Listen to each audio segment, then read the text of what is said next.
قرآن نے کس رشتے پر زور دیا وہی اہم ہوگا.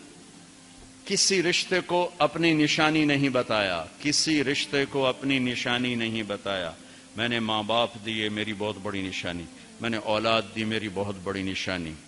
صرف ایک رشتے کو کہا میری بہت بڑی نشانیوں میں سے, جس سے کہتا ہے ان فی خلق السماوات والارض, زمین آسمان, واختلاف اللیل والنہار, دن رات, والفلک التی تجری فی البحر بما ینفع الناس, سمندر میں کشتیاں, وما انزل اللہ من السماء من ماء فاحیا به الارض بعد موتها, آسمان سے بارش, وبث فیہا من کل دابہ, اور اللہ کی مخلوق چلتے پھرتی, وتصریف الریاح, اور ہواؤں کا ہیر پھیر, والسحاب المسخر, زمین آسمان کے درمیان بادل, ان سب کو اللہ کہتا ہے لآیات, یہ میری بہت بڑی نشانیاں ہیں, لقوم یعقلون, عقل والوں کے لیے. اب اس طرح اللہ نے خامد بیوی کے رشتے کو بھی فرمایا کہ میری بہت بڑی نشانی ہے, اور اپنی نشانیوں میں لائے. من آیاتہ, میری بہت بڑی نشانی کیا, ان خلقکم من تراب ثم اذا انتم بشر تنتشرون. میری کتنی بڑی نشانی ہے کہ مٹی کا بنا طارق جمیل بول رہا ہے, اور مٹی کے بنے یہ منظور مینگل جیسے علامہ بیٹھے ہوئے ہیں. یہ کتنی بڑی نشانی ہے کہ سارے مٹی کے بنے ہوئے, اور کیا ان سے نکل رہا ہے, کیا بول رہے ہیں, کیا چل رہے ہیں. ٹھیک ہے, اللہ کہتا ہے میری نشانی ہے. اگلی آیت چھوڑ دو, اس سے من آیاتہ خلق السماوات والارض واختلاف السنتکم والوانکم. میری بہت بڑی نشانی ہے کہ میں نے زمین آسمان بنائے, تمہاری زبانیں الگ, تمہارے چہرے الگ. اس سے اگلی من آیاتہ منامکم باللیل والنہار وابتغاؤکم من فضلہ.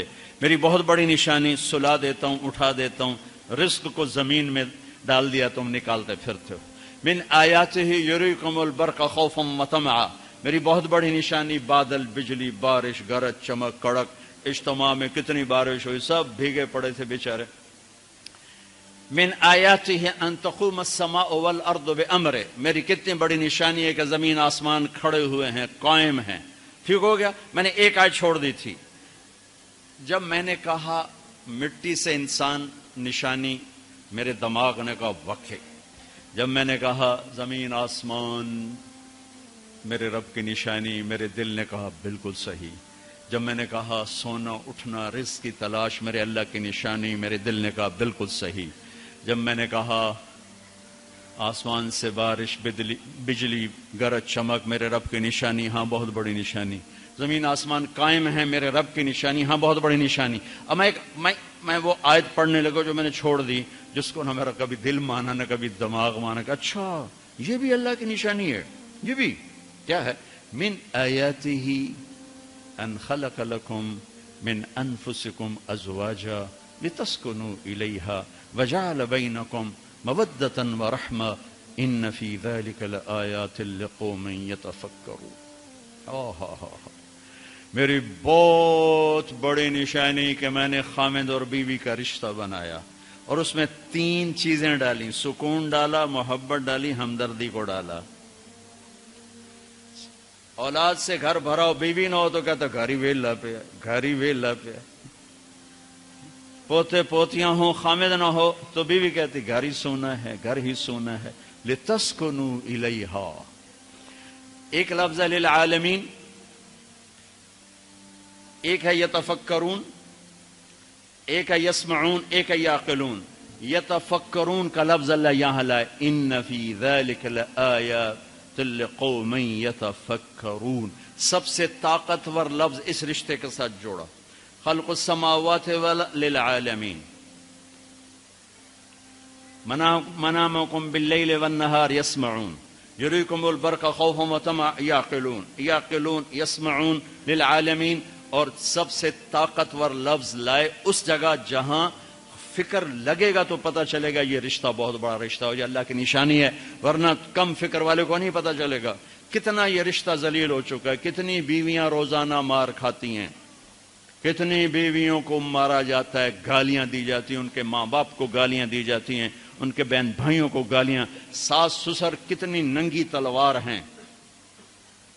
تم سارے علماء مفتی بیٹھے ہو, کہیں ساس بہو کے رشتے کے کوئی حقوق آئے ہیں؟ کہیں سسر اور بہو کے رشتے کے کوئی حقوق آئے ہیں؟ لیکن میرا معاشرہ سارا حق ساس سسر کے آنے والی بہو پر ڈالتا. خامن تو بیچ میں شامل وا جائے وچو پتہ نہیں کدو آ گیا تو پچھاڑ سانو کرن دے جو کرنا. ایک عورت جب ماں ہوتی ہے تو روئیں روئیں سے محبت کے چشمے، جب ساس بنتی ہے تو روئیں روئیں سے زہر اگلنے لگ جاتی. یہ کیا معاشرہ ہے؟ اس معاشرے نے کو ہم، یہ علماء کا قصور ہے کہ انہوں نے معاشرت نہیں سمجھائی. معاشرت مشکل. ہدایہ کتنی جلدیں ہیں بولو؟ پہلی جلد عبادات، ٹھیک ہے، باقی 3 جلدیں معاملات معاشرت. تو کیا پتہ چلا کہ دین کا 1/4 عبادت ہے اور 3/4 اخلاق معاشرت اور معاملات.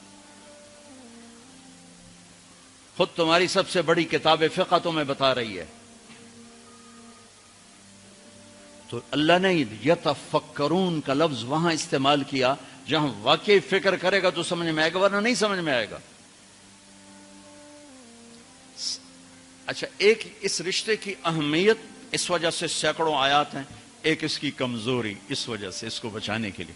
چونکہ ماں بیٹے کا رشتہ ٹوٹتا نہیں، بہن بھائی کا رشتہ ٹوٹتا نہیں، باپ بیٹے کا رشتہ ٹوٹتا نہیں، خاوند بیوی کا رشتہ ایک بول پر ٹوٹ جاتا. اس کو بچانے کے لیے ادھر سے ادھر سے ادھر سے ادھر سے. اس لیے یہ فقہا کہیں گے کہ اللہ تعالیٰ نے بیوی کا حق رکھا کہ الگ گھر دو، اگر وہ مالدار ہے تو الگ گھر دے، تاکہ وہ میاں بیوی زندگی شروع کریں. ان کے مسائل تھوڑے ہوں گے، بیچ میں ساس بھی آ گئی، بیچ میں سسر بھی آ گیا، بیچ میں نند بھی آ گئی، دیور بھی آ گیا، بھابیاں بھی آ گئیں.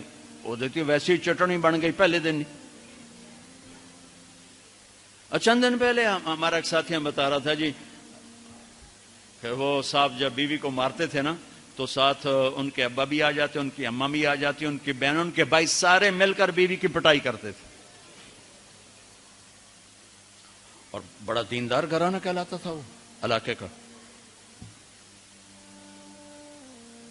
اگر وہ الگ گھر نہیں لے کے دے سکتا تو کرائے پر لے کر دے، اس کو الگ رکھیں. اگر اس کا مطالبہ ہے، مطالبہ نہیں پھر تو ٹھیک. اگر کرائے پر بھی لینے کی سخت نہیں تو گھر میں پورا پورشن اس کو لے کر دے، پورا پورشن دے جس میں وہ آزاد ہو. اگر اس کی بھی ہمت نہیں تو ایک کمرہ، ایک کچن، ایک ٹوائلٹ اس کا الگ ہو جس میں اور کوئی نہ ہو. اگر اس کی بھی ہمت نہیں تو پھر روزے رکھے تھے، تسبیح پڑھے، کسی دین کو برباد نہ کرے، پھر کسی کی بیٹی کو برباد نہ کرے، پھر اپنے روزے رکھے. یا معاشر الشباب من استطاع منکم الباۃ فلیعفل وان لم یستطع فعلیہ بالصیام. پھر روزے رکھو، تسبیح پڑھو، کسی کی بیٹی کو برباد نہ کرو. یہ بہت خوبصورت رشتہ ہے، لیکن جوائنٹ فیملی سسٹم نے اسے تباہ کر کے رکھ دیا. جوائنٹ فیملی سسٹم بہت اچھا، مشترکہ نظام زندگی بہت اچھا تھا جب ایک دوسرے کے حقوق کا پتہ تھا. اب حقوق کا نہیں پتہ، لہذا ادھر سے آگ، ادھر سے آگ، ادھر سے آگ، ادھر سے آگ. میں سر درد کا مریض ہوں، تھوڑی تھکاوٹ شروع ہو جاتا، فاقہ شروع ہو جاتا، تو میں روزے رکھنے کے لیے مری چلا جاتا ہوں کہ بھئی چلو کوئی ٹھنڈک، روزے کا لمبا ہونا اور ٹھنڈک شاید اس کو کچھ وہ بیلنس کر دیتا ہے. تو میں کچھ 3-4 روزے پھر بھی چھوٹ جاتے ہیں لیکن اکثر پورے ہو جاتے. تو بھوربن میں وہاں ایک جگہ میں ٹھہرتا ہوں، تو عصر کے بعد میں تھوڑا بیان کرتا ہوں معاشرت پر. تو پہلی دفعہ جب میں وہاں ٹھہرا تو 8ویں دن امام مسجد کی بیوی آئی ہمارے پاس، میری بیگم کے پاس، کہ جی بیگم صاحب میں نے آپ کا اور مولانا کا شکریہ ادا کرنا ہے کہ آج میری زندگی کا پہلا ہفتہ ہے میرے خاوند نے مجھے مارا نہیں. پہلا ہفتہ. امام مسجد، امام مصلی پہ کھڑے ہونے والا، کہا پہلا زندگی کا ہفتہ ہے میرے خاوند نے مجھے مارا نہیں، ورنہ میری ہر دوسرے دن پٹائی ہوتی تھی. اور 10ویں دن امام صاحب خود آ گئے، کہا مولانا صاحب ہمیں پتہ ہی نہیں تھا زندگی کیسے گزار، ہمارے جو ماحول میں تھا ہم وہی کر رہے تھے. کہ میرے بہنوئی نے میری بہن کی ایک دفعہ ٹانگ توڑی، ایک دفعہ بازو توڑا، اور عالم دین ہے، عالم دین ہے. ہمیں کسی نے یہ بتایا نہیں تھا، ہم نے زندگی میں پہلی دفعہ یہ باتیں آپ کے منہ سے سنی کہ زندگی کیسے گزار. تو فرحان کی زندگی فتوے سے نہیں چلے گی کہ میں مفتی نعیم کا بیٹا ہوں. یہ تو حسن اخلاق سے چلے گی، میٹھے بول سے چلے گی. میرے نبی حضرت عائشہ کو لقمے بنا کے کھلاتے تھے. کوئی اظہار عشق تھا، اللہ کی قسم اظہار تعلیم تھی. سکھایا کہ زندگی گزارنی کیسے. ان کو آٹا گوندھ کے دیتے تھے، چونکہ ابھی شروع میں ان کو آٹا گوندنا نہیں آتا تھا، تو آٹا گوندھ کے دیتے تھے. اور عرب بڑی بڑی بوٹیاں پکاتے تھے، تو حضرت عائشہ بوٹی اٹھا کے ایسے نوچتی اور پھر رکھ دیتی. تو اللہ کے نبی بوٹی اٹھا کر جہاں سے حضرت عائشہ نے نوچا ہوتا تھا وہاں سے نوچ کے دکھا کے کھاتے تھے. میرے رب کی قسم اظہار یہ ہمیں تعلیم دی ہے کہ زندگی کیسے گزاریں. پھر بڑے بڑے پیالے ہوتے تھے پانی پینے کے، چھوٹے گلاس نہیں. چھوٹا گلاس تو بخل کی نشانی، اب تو اور چھوٹے ہو گئے کہ کپ کو گلاس بنا دیا. میرے بچپن میں مجھے یاد ہے اتنا بڑا گلاس ہوتا تھا، اور ڈیرے میں جتنے مہمان ہوتے تھے، کچی سڑکیں ہوتی تھی، مہمان کوئی ہمارے رشتہ دار یا دوست نہیں، راہگیر مسافر ہوتے تھے. ہر مہمان کو دودھ پلایا جاتا تھا رات کو، چونکہ جانور زیادہ ہوتے تھے تو ہمارا اکرام زیادہ سے زیادہ یہی ہوتا تھا، تو ہم سارے مہمانوں کو دودھ پلاتے تھے. تو ایک مہمان آیا ہمارے دادے کا زمانے کا، چاچا لال. اب گلاس چھوٹے ہو چکے ہیں، تو وہ جب نوکر نے دودھ پیش کرنے کے لیے نا آگے بڑھا تو اس نے گلاس دے کر کہنے لگا، پتر میں نہیں پیندا. سمجھ رہے ہو پنجابی سمجھ رہے ہو نا؟ پتر میں نہیں پیندا. اسے کہا چاچا کیوں نہیں پینا ہے؟ کہ دو تو ود پیواں تے بے غیرت بنا تے دو نال میرا گزارا کو نہیں، لے جا.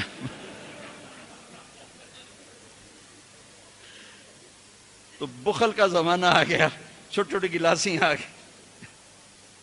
تو بڑے بڑے گلاس ہوتے تھے، تو اما عائشہ رضی اللہ عنہا پانی پی رہے ہیں، رکھ دیا. میرے نبی اٹھا کر جہاں حضرت عائشہ کے ہونٹ لگے ہوتے تھے وہاں ہونٹ رکھ کے پانی پیتے تھے.